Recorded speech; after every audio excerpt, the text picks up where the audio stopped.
Good morning, everyone. We're just about a minute away from kickoff. We will just wait for a few more people to jump on. As you're joining us, I'll just go through a little bit of housekeeping, which I'm sure all of you are familiar with. You are, as the audience, placed on mute. Not that we don't want to hear from you, but you can use the Q&A function for us to be able to hear from you. So at the bottom of your screen is the Q&A area. So please feel free to pop in any questions and statements during the session. Just to let everyone know, this is being recorded for posterity reasons, but also to be able to enable others to view this who are unable to attend during the lunch hour. So we'll kick off probably in about less than a minute. Get yourselves comfortable as we await others to join us.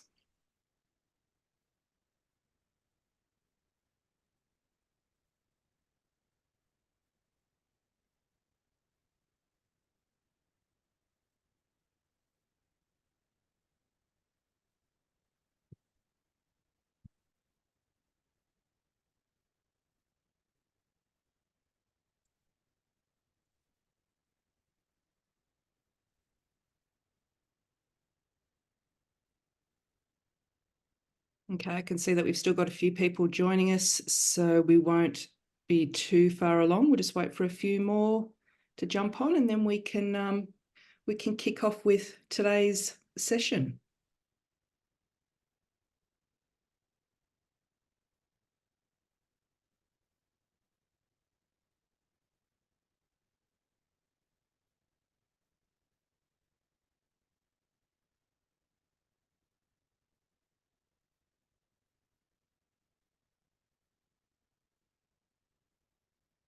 Okay, let's kick off with today's AustCyber webinar on the cybersecurity sector competitiveness plan, measuring and accelerating and sustaining Australia's thriving cybersecurity sector. So thank you for joining us and welcome. Just a reminder on some of the housekeeping that I've mentioned for anyone that may have missed out. You are on mute as the audience, but please feel free to utilising the Q&A feature to send through some questions or even just your thoughts on today's session and on the sector competitiveness plan. We will ask or review those questions during the session, but we've also dedicated some time at the end. Also to let you know, this is being recorded for those that are unable to make the session. So thank you for joining us. My name is Linda Kavanagh.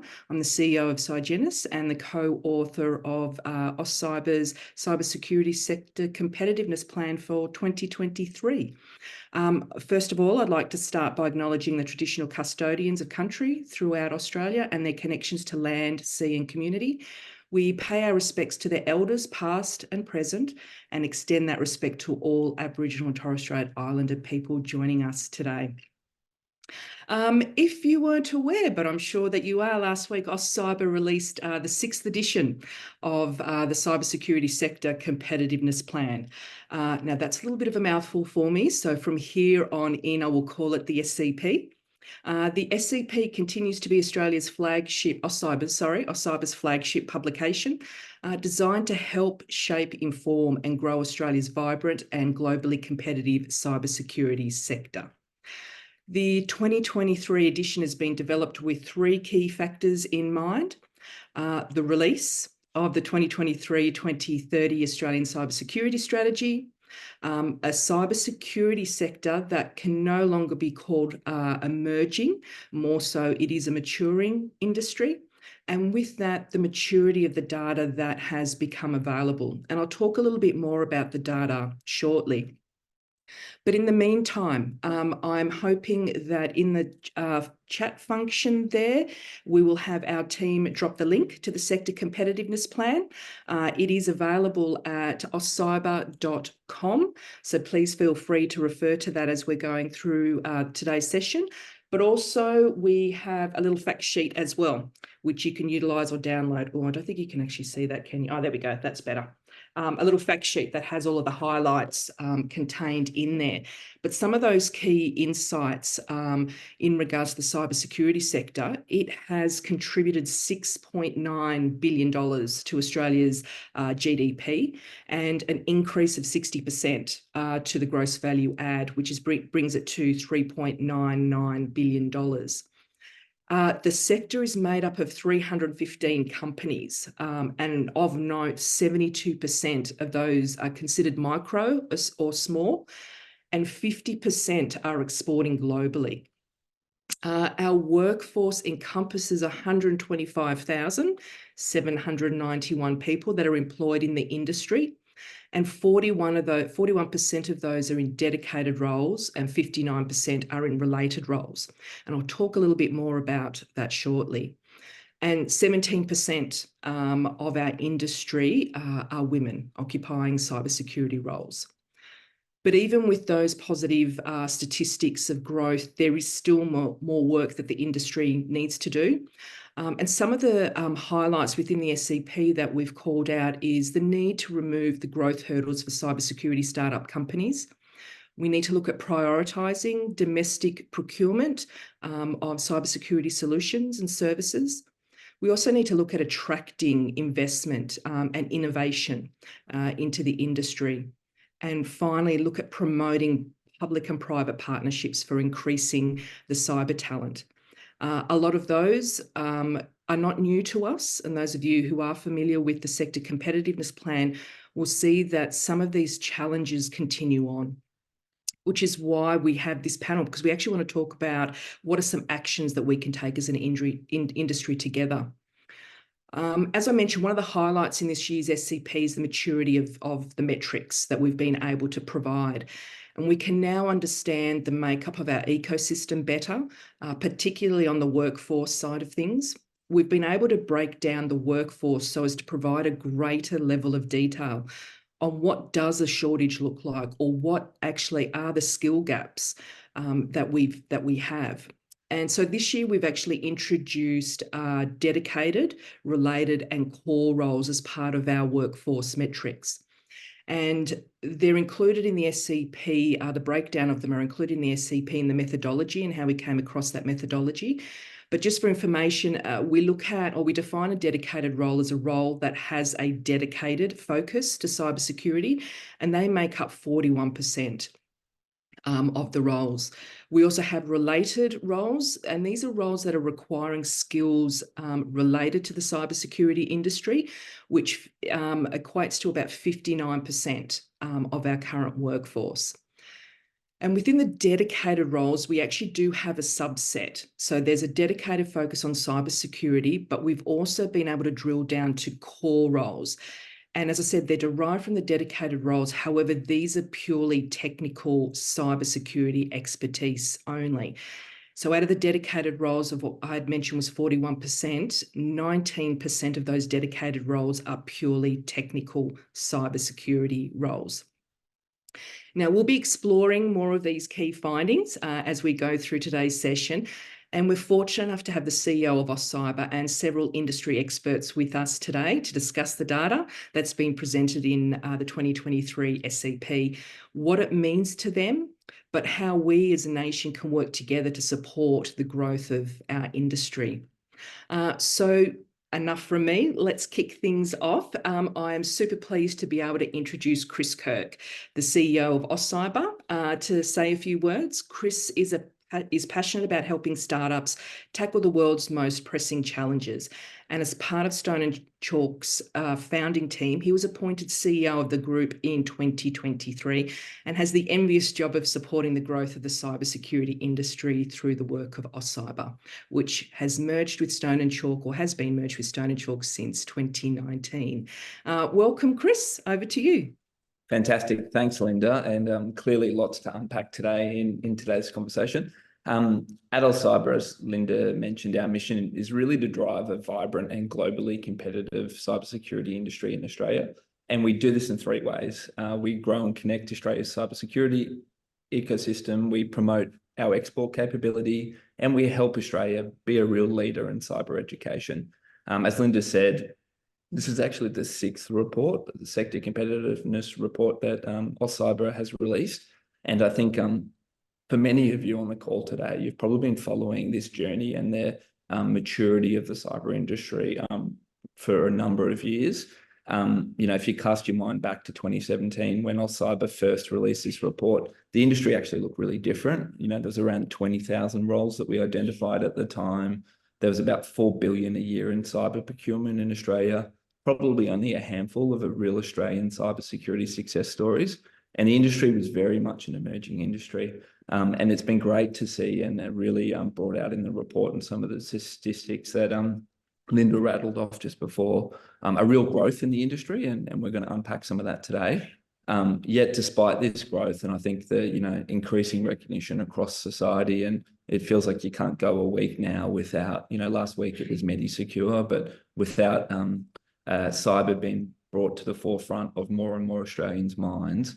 Very much what we point to in the report that we're going to unpack today is an industry, I think, that's quite frankly at a crossroads. And while we have grown, we are pointing to an increasing recognition that there's a real risk that Australia falls behind its global counterparts. So I'm really excited about the conversation today, and I'm also excited that this report can provide robust, meaningful data sets that will support the cyber strategy and a whole host of, quite frankly, what I think is a big job to do to move from strategy to action now across Australia. So reports like the SCP, they don't come together. This report was probably a year in the making. I will acknowledge many are on the call, but everyone that's contributed to it, particularly the stakeholder interviews and the voice of industry. I think some of those insights are really, really critical. AustCyber will continue to support the cyber industry. We're absolutely remain committed to driving a vibrant cyber ecosystem, and I'm really excited to speak to some of the initiatives, particularly aligned to the workforce piece that we'll unpack today. But without further ado, I'm excited to get into some of the discussion around some of the insights. And so, Linda, I'll pass back to you to introduce our panelists. Awesome. Thank you for that, Chris. And yeah, please feel free to stay online because I am sure I will probably have some questions for you as well.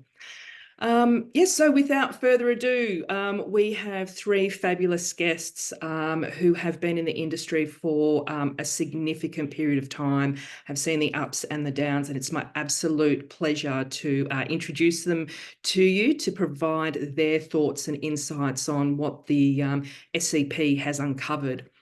So the first person I would love to introduce is Jackie Listow. Jackie's the founder of the not-for-profit Australian Women in Security Network, which aims to connect, support and inspire a diverse security workforce. She brings over 2 decades of international experience in IT, cybersecurity and cybercrime.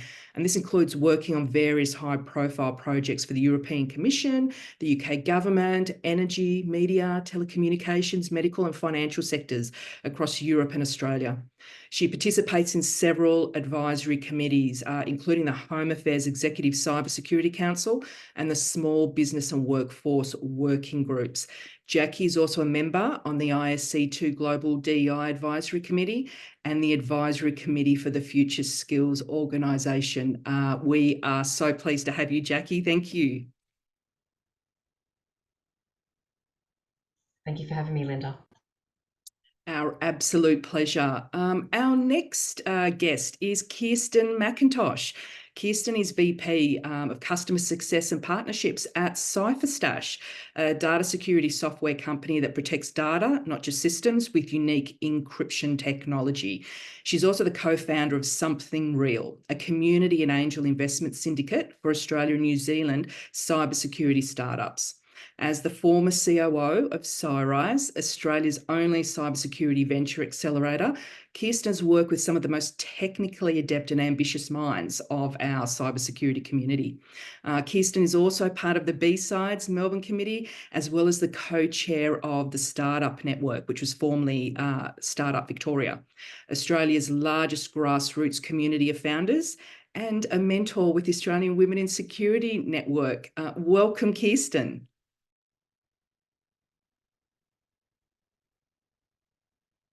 Thanks so much, Linda. Lovely to have you. And last but definitely not least in any way, Tony Vizza. Tony's expertise is in cybersecurity, privacy, technology, and the law. With over 20 years of experience in information security and risk strategy development, implementation, and management, Tony demonstrates effectiveness and leadership in relation to security strategy, technology, and standards, as well as bringing value to clients through the alignment of information, business, operational, risk, and compliance strategies. Prior to joining KordaMentha, Tony was appointed as the Director of Cybersecurity Advocacy for the largest association of certified cybersecurity professionals in the world. Tony also served on the board of directors for the peak industry body for cybersecurity in Australia. Welcome, Tony. Pleasure to be here. Good morning and good afternoon, everyone. Well, thank you for joining us all. We have a few questions that we wanted to gain some insight from you and understand your thoughts behind some of the data and behind some of the challenges. Just before we start, just a reminder to our audience, please feel free to send through your questions through the Q&A function at the bottom of your screen, and we will do our best to answer them throughout today's session. We'll also dedicate some time at the end of the session to answer as many of those questions as possible. So please feel free to jump in and ask some of those questions of our panelists. So let's start off. Nice, easy one. I want to talk about what your key takeaway is from the 2023 SCP. Jackie, I'll start off with you and to see was there a piece of data or information that left you with an impression, whether positive or negative, or perhaps even surprised you in this edition, and why? Thanks, Linda. The report was really interesting. I really loved the concept of this dedicated roles and those categories that you put. But I guess one of the pieces of information that surprised me, I guess, the most was the rankings. So the fact that, Australia is ranked 19th in the global ranking of international competitiveness, and yet for cybersecurity, we're 53rd. And that kind of shocked me. I mean, shocked me, but didn't shock me at the same time. And it just shows that we have a lot to do. I'm glad that you raised that, because I was actually going to ask a question on that very shortly. So that's great. Thank you, Jackie. Kirsten, what about yourself? Was there something, a piece of data that left an impression with you? Yeah, sure. Thanks, Linda. You'd not be surprised to say that I was going to look at how we look at the industry and its competitiveness. And what I really loved about the SCP, that you're actually providing facts about what people are saying privately. So the fact that really stood out to me was only 8.8% of respondents rated the current global competitiveness of Australian cybersecurity sector as highly competitive.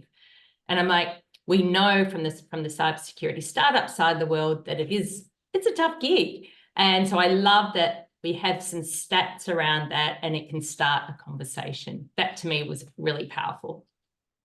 Yeah, exactly. And it's not just about the fact that this report has been published, albeit through data. It's actually demonstrating, as you said, the sentiment out there and what people are actually seeing and feeling. Yeah, excellent, Kirsten. Tony, what about you? Was there something that left an impression with you? Yeah, a big number. And the big number was the number in the study that showed 85,000 dedicated roles within cybersecurity by 2030. We're talking about 4,000 in the study, 4,813 new roles per year between now and then. Now, it's a big number and it's a concerning number because this sector operates in a very deregulated manner. There is nothing stopping an individual from calling themselves a cybersecurity professional, and organisations are very much dependent on what they see and what they hear from these individuals to assess whether they can protect them or not. And if we want to take 85,000 in context, the total core of doctors in Australia is 100,000, right? So if you think of all the doctors in Australia, we're looking at about 100,000 in hospitals and private practices. This sector is not far off from that size by 2030, and yet the medical industry, very highly regulated. There is malpractice. If you do the wrong thing, there are a bunch of different areas. In cybersecurity, we have none of that. And that really is something that struck me and I feel needs to change. That's an absolutely excellent point, Tony. And I think we'll sort of try and unpack that during some of the questions that I've got here for the three of you. And yeah, having it using the analogy against another, like the medical profession, really puts that into perspective, doesn't it? Tony, look, I'm going to stick with you. And it was actually one of the highlights that Jackie had just spoken about in regards to what left an impression with her. And you can see across the breadth of the 6 editions of the SCP, you know, we've seen a steady growth in cyber companies. We've seen, you know, significant increase in the contribution to the country's GDP. We're continuing to see an increase in annual spending on cybersecurity products and services. The SCP shows that we're ranked as the world's 5th cyber power, alongside the US, China, Russia, and the UK. However, as Jackie raised, we're placed 53rd in the global cybersecurity competitiveness. Now, 53rd out of 64. I'd love to hear from you. How do you reconcile that? How do you, yeah, what are your thoughts behind that? Yeah, it's a really interesting point. The study shows that per capita in Australia, we're spending out to 2030, $15 per person. Now, I know I live in Sydney, and I know sometimes our prices are a bit overinflated, but $15 will get me 2.5 coffees over the course of the next 7 years, right? That's what we're spending in cyber. There are articles every single day in the news that say that people are getting, you know, impacted on a personal level. There was a story in the ABC today of a woman who's lost $500,000, $500,000 due to scams. And so to me, I look at that as almost an unacceptable number in terms of investment in this problem that's only going to get worse and worse and worse and will impact Australians every single day. Now, in comparison, the UK, for example, the study shows is spending $41 per person. Now, I would argue even that in itself is a low number for the issue that we have, but that is almost 3 times as much as what we're spending here in Australia in terms of cyber. So I would argue that we do have a big game of catch-up to play here in terms of seeing spend in this sector to protect everyday Australians and businesses as we see a falling victim to cybercrime every day. Yeah, I'll just ask a follow-up question, Tony.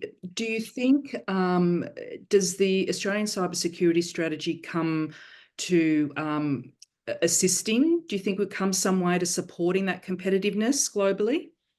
Yeah, look, the strategy in itself is very comprehensive in the sense that it covers a lot of different areas. But one of my biggest concerns that I've read in the strategy is it very much reads more as a plan for a plan rather than a plan of action.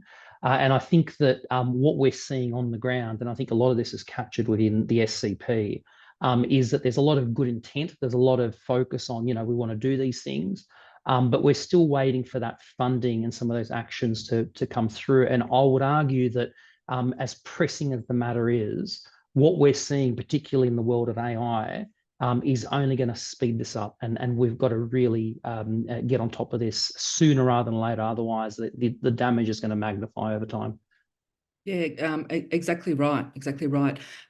Kirsten, I wanted to move a little bit closer to home and talk more about our industry growth. And so, as I had mentioned earlier, we have 315 companies in the sector now, and the SCP has shown that on average they're at about 5.5 years of an average age. 72% are micro or small, 56% have clients in the private sector, and 50% of them are actually exporting globally. Now, these are all positive numbers, and we don't dispute those. However, I think there potentially is some concern having a look at some of the cybersecurity companies that have actually closed over the last 18 months, 2 years. So from your perspective, what do you think some of those challenges are that are faced by our small cyber companies, and how do you think we should address them? Sure. So first thing I can say is, like, the industry growth is divided into 2 parts. I totally, absolutely see that 315 companies, I would say that 200 of those are security consulting type companies, MSSPs. And that is a great thing for Australia. That fact they're finding more work and there is a market that's expanding for them, that's really positive, because we're, as Tony says, you know, it is a big problem going forward. The other part, the product-based startups, they are kind of being pushed to the side. It is really hard being a startup in cybersecurity in Australia. There is no federal government focus on cybersecurity innovation at any level. There has been, you know, there's been sporadic state support for cybersecurity startups, with regards to venture capital investment. There is the venture capital industry in Australia relative to the US or Israel or the UK is still relatively small, and it has no deep experience on the investment side. So when a startup goes to a big VC, they are competing against every other startup in every other industry. And by default, you aren't going to get very many. So if I looked at some of the big VCs in Australia, most of them will say they're investing in cyber, like you say in your report, but they're maybe only invested in 2 or 3, and not, while they might invest in early stage, we're not seeing that follow through. So VC is a problem. We're also seeing that procurement and buying habits in the industry is a massive barrier. And you've highlighted that. Essentially, cybersecurity, we are about, as a risk industry, about risk and managing risk. It's a conservative industry. Startups sit at the other end of that industry. You know, they're trying to do something incredibly hard. They can see a problem. They desperately want to fix it. And for the big players in the market, unlike other industries in other geographies, there is no first mover advantage. They don't see why I should be first. They want to be tested. So our startups go overseas. I'm not at all surprised that, you know, 50% of our companies export globally, because it's really hard to get those first customers in the market. So what I'd love to see is leadership by industry, whether it's by ASA or CISO-Lens or ISC Square, whoever it is, I don't mind, to make a public commitment to buy product from a startup, and actually also publicly celebrate those relationships. Because there are a handful of people who do it, and I love them all of my work in Cyber's, but it's not all the way across the industry yet. People can be personally invested in success, in an individual company's success, but you really want that to be systematic across the industry, that we see that homegrown innovation is a real strength. So that's what I would, you know, I also get a little bit worried that our top companies in Australia are actually missing out on the getting better from homegrown innovation and the homegrown products that are here. So those are the things I think we could do, but I'm sure we'll dive into those a little bit later. No, they're fabulous call-outs, Kirsten, and particularly, you know, mentioning that there are other large corporations or even multinational corporations here that are actually missing out on working with the smaller, you know, sovereign technology, and being able to provide them with that helping hand. You know, we all agree, yes, government has its place, but there are other ways in which we can support the small cybersecurity companies. Can I just add a couple of points to that, actually? Is that all right? Of course, yeah, of course. So the other element that I always like to talk about, and Kirsten and I've talked about this many times, is that it's that data sovereignty as well. You know, we were talking about wanting to, you know, have data here. So, you know, a lot of these startups are that opportunity. But the other thing that I think that we need to look at is those incentives to try and buy Australian-based companies and buy from those services. So something along those incentives, I think, is something that we need to consider as well if we really want to change that dial quickly.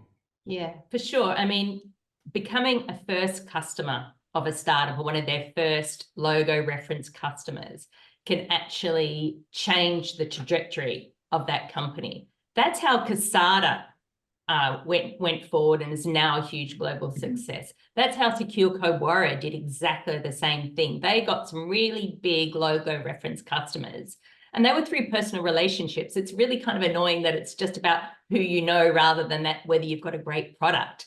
And I would love to see it move away from just the personal. A personal place in cyber is so important because we are all about trust. but actually making it, this is just the way we do things in Australia, and we can make a huge difference, and it would strengthen the industry and Australia enormously. Yeah, I just wanted to add and entirely support the comments that have been made. There is often this perception that buying things from overseas is better than having things and buying things that are indigenous and built here and created here. And so often we see that's not the case. And so often we see that even on a global level, despite a lack of investment in the startup space that we have proportionate to some of the other economies, and Israel and Canada are often cited as examples for that, the startup ecosystem and the companies that end up developing into these fully fledged tech companies, and Atlassian is a really good example, really punch above their weight when it comes to what they deliver ultimately. And it's almost as if there's this interplay between companies that don't get enough support to sort of shoot and that seed that sprouts, but the ones that do are almost out of resilience forced to develop really good go-to-markets and become ultimately very successful in the global stage. So imagine if that was more a case where there was more funding for some of these ideas and startups, what we could develop and what we achieve with the little that we have at the moment. Imagine if we could extend on that. And I think the study very much references some of those case studies there. Yeah, that's they're all absolutely fabulous points, and we've seen that through even just some of the barriers that small companies face when it comes through utilising or being able to be part of like the digital marketplace, being able to tender for government tenders. But also, I've just noticed someone popped in a question in the channel in regards to how can a company wanting to preference startups ensure due diligence in third-party risk when the provider has no history? Tony, do you think you could potentially answer that? It's a tough one. It's almost a horse before the cart sort of question. But I think that for organizations who do want to operate in the startup space, and I've done in the past a lot of work with smaller organizations that need to demonstrate credibility in terms of their information security practices and their risk management practices, they do unfortunately have to spend some money to be able to demonstrate that. And it could be through a number of different means, but they have to provide some level of assurance to the company that's looking to invest in them or buy their products and services that, you know what, we take this seriously. And it's a difficult one. I know it's probably not the right answer that people want to hear, but the reality is that you've got to do something. You've got to demonstrate that due diligence from an organizational perspective. And there's various means depending on size. Some do certain things, some go off and get ISO 27001, for example. There are ways of being able to do it, but you do have to demonstrate that. Linda, I would probably come in with a slightly counterintuitive answer. And I know, of course, you had to say that, Toby. Tony, I wouldn't expect you to say anything different, because that's what every big company always says. It's like there are lots of hurdles. But then I look at other industries, other banking industries around the world, other financial services, health industries. They work with startups way better than we do here in Australia. They have got it figured out. So I know that they must have the same, they have bigger companies than we have in Australia. What can we learn from the procurement practices and working with startups from places like America and Israel? Because I've heard startups go over there and they can get business and they can get funding, and it's just much easier. So the whole idea of like, well, you have to go through due diligence and procurement, that is true, but there are also other ways around it because other countries have figured it out. And if we don't figure it out, that's part of our, we are going to be falling behind in global competitiveness. So there is lessons to be learned. How else are other people doing this better? Yeah, and completely agree on that, because there are mechanisms that I've seen in this country where larger organizations who have decided to take a chance on a startup have funded in part some of those due diligence efforts. So there are ways of doing it. Now, whether that's some sort of government policy that says, you know what, we're going to give you an R&D break if you do this, whatever it might be, there are ways of being able to do it. Completely agree. Yeah, exactly right. There's definitely opportunities there to explore for incentives, through tax offsets, through pilot programs, so there's a whole host of opportunities there. But it's actually, as Kirsten said, having a look at how it's being done elsewhere and how do we actually make it work here. We can continue talking about this because I know startups is a big challenge for us in getting them to find their anchor customer. But I also want to move to one of the other challenges that's been identified, workforce and diversity. And I constantly call this as a wicked problem. A lot of energy and effort and focus is being placed on this, but we're only making baby steps from my opinion. So I wanted to reach out to you, Jackie, and have this next question to you. We know that there is a lot of publications out there that are identifying what the challenges are to be able to increase the diversity in our workforce. And obviously AWSN's and RMIT Gender Dimensions report is at the top of that list. Identifying that 17%, as I mentioned before, 17% of women within our industry. For those, just in case you might want to hear it in a different way, that's 21,384 women in the industry out of 125,000. We know that there are a lot of companies and individuals who are driving change in the industry, but I want to give you some time here. Take as much as you want, less than 5 minutes, for you to put a call out to the sector, to ask them to focus their recruitment and retention efforts on closing the gender gap. What sort of actions would you like them, would you like to see them do? Work it out, Linda. Thanks, Linda. I will answer that question in a minute, but what I wanted to also do is, within that actual report, there is so much about workforce, which I think we need to unpick. And diversity, gender is one part of it, but diversity in general, I think, is a huge part. So to Tony's first initial point about the whole, the number of roles that we need, 66% more in the next 7 years, like that's a lot of people that we need to not only get technically, trained, but also it's about those related roles. So that related roles element that you talked about, I thought was really interesting.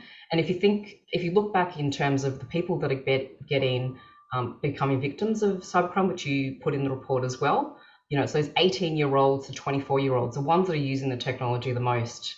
If we think about them and using technology, why aren't we teaching them about cybersecurity so they have some of that basic knowledge? And I think that a large part of what we need to start doing is to start training earlier. Lots of other countries, the UK, Estonia, the US are starting to do that, and we are lacking, we're behind on that curve.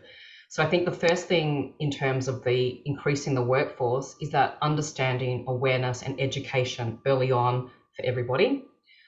Especially, obviously, my heart is on trying to get more gender diverse people. So it's about making sure that women aren't left behind on that, learning about technology, but also cybersecurity, and encouraging them to understand that it is something that is accessible and they can do.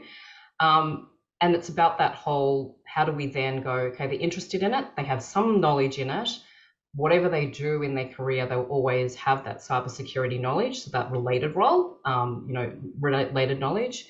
And then it's about, then they may be interested in it. So working in it, understanding it a little bit more. It's not, there's no fear in, okay, what is this? We may then get more people that are interested in it. And that's where that diversity comes into it. We get young people, we get people with different types of mindsets, we get different genders. That neurodiversity statistic that came out of the report of 7%, I was quite surprised about that one as well.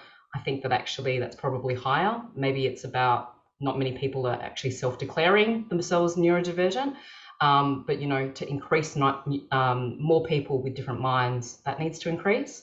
And then coming to your point and your question in regards to recruitment, I guess my call out to those organizations that are wanting to really make a difference, besides the job description and the job role, checking that to make sure that it's not gender biased, I think it's also about those recruitment processes. So making sure that when you are recruiting for diverse talent, it's about, okay, what are the roles that what are the things that, and the skills and the aptitude, and what are you actually looking for in terms of those individuals?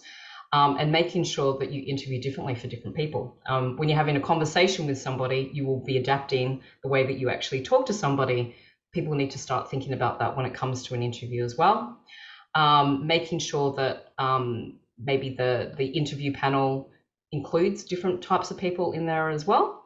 Potentially consider, and this is depending on the organisation, depending on the role, but consider blind, CVs. So you take away that bias in terms of the cultural name potentially on there, the gender, etc. So you really are looking at what are those skill sets, and really have a look at, and I think there's a bit of education that needs to happen also with recruiters, HR, and those blockers in terms of getting that talent in, like understanding what that translation of those roles are, what those skill sets are, in order to then see different talent and get different types of people into your organisation as well. Having an open mind, I think, is important, and giving someone a chance.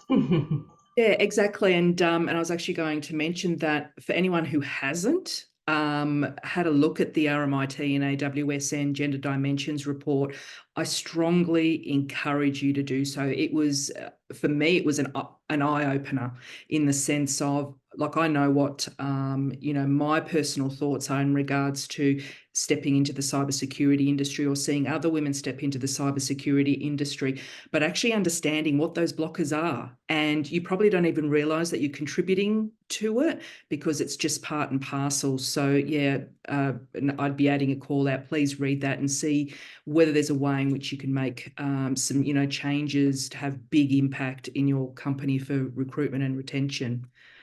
Linda, Go, Tony. just on this, and I just wanted to illustrate, if it wasn't for the work of the AWSN, it would not be 17%, it'd be 7%. So I wanted to call that out, and Jackie's incredible work in this space that I think is absolutely groundbreaking, first of all.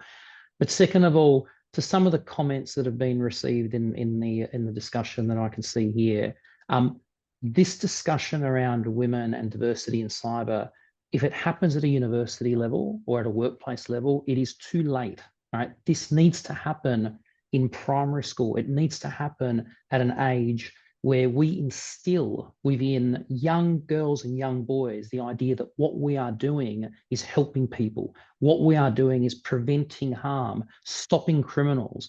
And the more we can do that, the more people at that age, naturally, you ask a year 1 or year 2 kid and you ask them what job they want to do, they want to do jobs that help other people, right?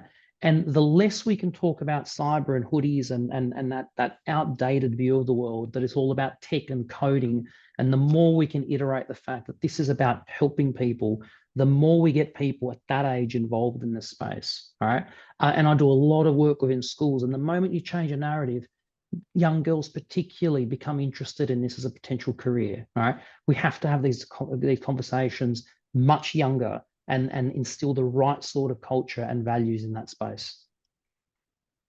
Yeah, I think for me also, what I see, I came into the cybersecurity industry 7 years ago now, and I've always been impressed how very mission-driven everybody in the industry. You honestly, I always, if I talk to other people, I actually talk about the cybersecurity industry as a bunch of superheroes.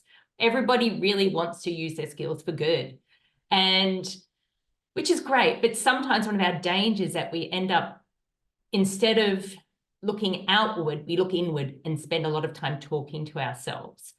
And I love the work that Jackie is doing in the team. And I know it's just bigger than you, Jackie, and I know you'll be the first to acknowledge at AWSN, but there are other communities. We can't just let AWSN solve the problem. That is not going to be enough. That is not creating industry-wide change. So it's all the work that grassroots communities like the B-Sides communities, they have a really important role to play to welcome new entrants and career changes and the people who are not going to potentially come through a traditional technical role. I'm mentoring 3 women all through AWSN. They're all career changers. They all have massive imposter syndrome because they think they're not good enough because they're not technical. So that whole idea of technical, non-technical, sometimes I have a friend who actually, Lydia, I'm going to call you out. She actually bans those words. She's like, everybody is a cybersecurity person and they have their own story and their own journey, technical and non-technical. So I love dedicated and core. That's a much more interesting way to talk about cybersecurity and roles going forward. Yeah, great. That's excellent. And yeah, Tony, just calling out the narrative. I think it was last week, Jackie, or the week before, where OK Ready and AWSN held an event, Mentoring Matters, at Parliament House, and it was actually the National Cybersecurity Coordinator that called out the fact that it's the narrative that we need to change. You know, I think we've moved somewhat from, you know, the basement, dark hoodie at a keyboard. We're slowly moving away from that, but as Kirsten just said, it's passion that drives the majority of people in this industry, and finding that narrative that we can bring people along on that ride and understanding the dedicated and related roles, I think will potentially go a long way. And as you said, starting from, you know, primary school, starting from high school, primary school. So continuing on with workforce, it was mentioned before that there is a significant requirement for us to go from 50,000 to 85,000 in the next 7 years. And we've seen that growth go from 19,000 in 2016 to 51,000 where we are now. I'm going to throw this out to the whole panel, I think, because it's an important question in the sense of, is this forecast achievable? Do you think we can get to 85,000 dedicated roles? And if we can or can't meet this, how does this impact the related roles, bringing the related roles as well to the direct roles? Tony, I know you're all about workforce growth. How about I throw out to you first? Yeah, look, is it achievable? It is. Is it a concerning number? It is. And the reason why I kind of illustrate those 2 points is because we're not operating in a vacuum. We are competing against other sectors, other industries for the best and the brightest, frankly, right? And I think we've all heard almost ad nauseum about AI. That is attracting people, just the development and the AI and the generative AI type systems is taking people away from people that could be in cybersecurity. All right. There are other areas and sectors that are doing this as well. I think a big problem when it comes to bringing people into this sector is, and I've called this out many, many times before, is a lack of a specific government endorsed professional pathway to some level of professionalization. What makes a person a cybersecurity professional? And if you ask 10 people in the sector, they're going to give you 10 different answers. And I think it's time that we define something that says, for you to call yourself a professional, these are the things you need to do from a knowledge, a skills, an experience, a code of ethics perspective. Now, I think that'll help bring people in because people want to be part of a professionalized industry. There is no shortage of people wanting to become lawyers. There is no shortage of people wanting to become doctors because they know what needs to be done to get to that point. And it's a very difficult, in many respects, journey to get to demonstrate the knowledge, skills, experience, code of ethics, go through the process, learn as you go, right? We don't have that in cybersecurity, and we see the outcomes in businesses that get breached, things that get forgotten from a people and process perspective. So I think that a professional standard scheme, and I'll call out the UK. The UK government has officially endorsed a professional standard scheme for cybersecurity professionals. We need to do the same in this country, and that'll help people define their career journeys because they know what they need to do. And that'll increase diversity in the industry. It'll create credibility in people who have that. And in time, we'll see the outcome of that in better outcomes for cybersecurity for organizations. Yeah, absolutely right, Tony. And I know that you've been part of the cybersecurity professionalisation program that was funded by government to look at this problem and look at this challenge and come up with some solutions. So hopefully in the near future, we'll be able to start working down that track. Jackie, sorry, I just had a mind blank there for a second. Okay. Jackie, can I throw to you? Do you have any thoughts in relation to whether we'll be able to meet this workforce requirement of 85,000 dedicated roles? I think, yeah, similar to Tony, we need to almost step back and say, okay, how do we, like, we're growing really rapidly, but there's no structure behind it, there's lack of clarity on all of this. So some sort of, yeah, professionalism scheme or a framework or something, we need to get behind something that we can all have a common language when it comes to roles, because it's really confused. Like when it comes to training, there's so many different types of training that's out there, different pathways. When it comes to an organization, when you talk about somebody that's working in as a security architect in one company is very different to another one, or there's no framework behind that.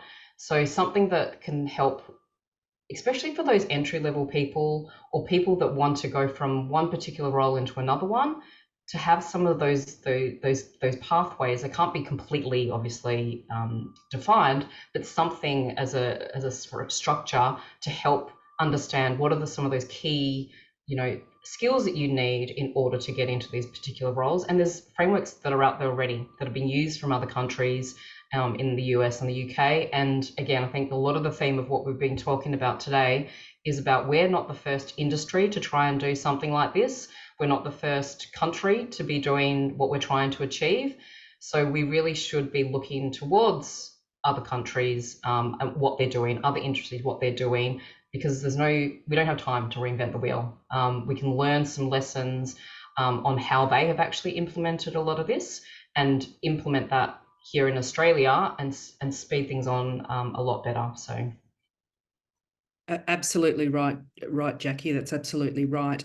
Again, this second topic, we could be continuing to talk about this for the next half hour, but unfortunately we don't have a half hour. So I want to move to just the last question that I have actually for the three of you. And as part of the SCP each year, it talks about what the challenges are, but some recommendations as to what we actually need to look at doing. And I had spelled them out earlier in regards to removing the growth hurdles for cybersecurity startups, which Kirsten has spoken about, including prioritising, domestic procurement, attracting investment and innovation into the country, but also looking at public and private partnerships to increase the cyber talent.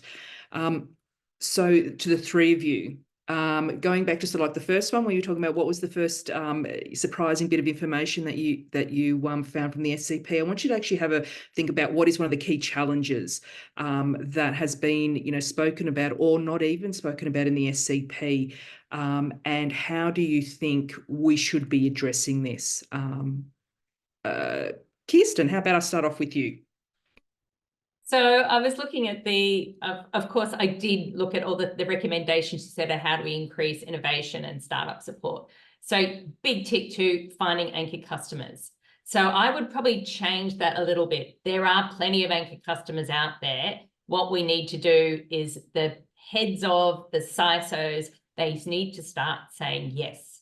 I remember that there was like the head of AustPost. She would take regular meetings with startups like every week.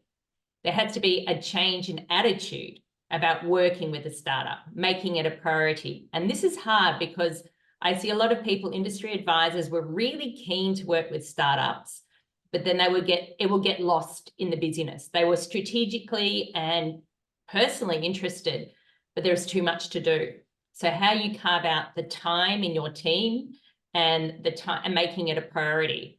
So, and it's more than one just meeting, it's helping a startup understanding how your company works and help them navigate this, understand the legal, the procurement and the certification requirements. And then I would love to see a public commitment to innovation and to homegrown startups. So it becomes a really proud performance measure for security and procurement.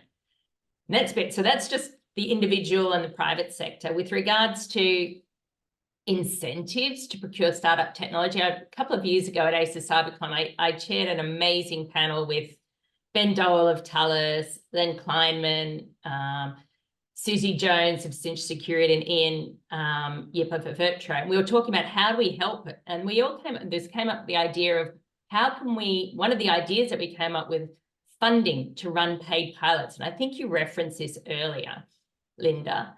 And And you also said make sure that government procurement does include startups and product-based businesses. And when we talked about some of the marketplaces that are out there, they were sourcing from SMEs, but product-based startups were immediately excluded. So they were totally, and that was a filter, and they couldn't even participate in the program, and the program was helped to design for them. So think a little bit about it. And I would say we talked a lot about these tax incentives, insurance policies, giving them space aren't super useful for cloud native businesses. They really want businesses. They don't want too much a help up. They just want to be able to show their product and give it a chance to make it work. So those would be my two main asks out of that. Excellent, excellent. Tony, how about yourself? What sort of key challenge can you see that we need to address, and how do you think we can address it? Yeah, I think it's the rapid pace of change. I think that the biggest key area of action, I feel, is in that space of professionalisation. And I won't talk about that anymore. I think I've covered enough of that in the webinar. But I think that the rapid pace of change in this space is going to be really critical to get a grasp on. We are seeing levels of burnout within cybersecurity at all-time highs. We know that there are mental health challenges with cybersecurity professionals. This is a job that we are on 24/7 effectively.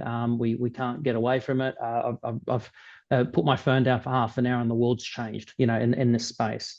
And I think that one statistic that was captured in the report was around AI adoption between now and 2030 that shows that we're looking at 63% of organizations adopting it by 2030. I would argue that that's a conservative number. Because I think that at 2030, it won't be 63%, it'll be 100% of organizations. I'd say 63% is probably what we have now. So I think it's going to be a challenge capturing that and dealing with that going forward within the context of the startup ecosystem, within the context of data sovereignty that we've talked about. I know organizations do not have the right guardrails around AI in place. They are putting confidential information into generative AI tools, not knowing where it's going and what the outcome of that will be. So this is going to be an area that I think in time, I'm less concerned about the warm and fuzzy and all the really sort of bright, shiny new objects that AI is, and more the governance of it and the lack of that now. And I think that needs to be addressed going forward. Yeah, that's an absolutely great call out in respect to AI. Jackie, in the last couple of moments that we have, is there a challenge there that you think that needs to be addressed, and how would we address that? For me, it's about educating everybody, from small businesses to the mums and dads to the kids. How do we uplift everybody so at least they have a baseline of cybersecurity knowledge? So not only that they protect themselves, but whatever they do in their job or in their life, they have that basic level of knowledge, and make it accessible for them. Excellent. Well, three very different challenges across the three of you, and so that's fabulous, which is why we have you on this panel. So just in our last couple of minutes that we have left, just to wrap up some of the key, I've been taking notes of everything that you've been saying, and some of the key takeaways that I hope that our audience is taking with them is professionalisation of our industry when it comes to the workforce, and having those frameworks in place for people to be easily understand how to come into the industry, and for employers to also understand the requisite requirements when advertising those roles, from seeing entry-level cybersecurity to all the way to senior architects, but also having that common language across that as well. In regards to growth as well, it's about what Kirsten was talking about, companies prioritising working with startups. So it's not just about finding them, their anchor customer, they are there. It's being proactive to working with those startups and looking at the opportunities and supporting them if there's requirement needed for due diligence processes as such. And also particularly in the workforce side of the house is starting earlier. That was the biggest key that I've gotten through today, or biggest theme, I should say, is needing to start earlier. Once they're actually in the workforce, yes, that's great. We can look at transitioning. but how do we actually create interest from when they're in when they're in primary school and when they're in high school, so that we actually have a good pipeline coming through to meet that that requirement of 85,000 just dedicated roles, not even looking at the related roles as well. I think we've gone through most of the questions, through most of our discussions, which is absolutely fabulous. Just time to finish off, Linda. It's 1 p.m. So thank you to all of our panelists. Thank you, Jackie. Thank you, Kirsten. Thank you, Tony. We couldn't do this without you, and it was great to be able to hear your insights on the sector competitiveness plan and some of the calls to action that I think industry, government and our ecosystem needed to hear. Thank you to Chris Kirk, the CEO of AustCyber, for being part of the panel. Thank you to our audience, but also thank you to all of those that contributed to the 2023 SCP. We wouldn't be able to source this information, data, intelligence, whatever you want to call it, to be able to provide this out to government, to industry, for us to actually be able to action if it wasn't for you. And just a final reminder, just in case you have forgotten, AustCyber.com is where you can get the sector competitiveness plan and the little fact sheet, so that you can have a little bit more of a deep dive into the discussions that we've had today. So I hope today was of value to you. I hope you've taken a few things with you that you can either implement in your workplace or help drive change. I appreciate your time, Tony, Kirsten, and Jackie and Chris. So thank you very much.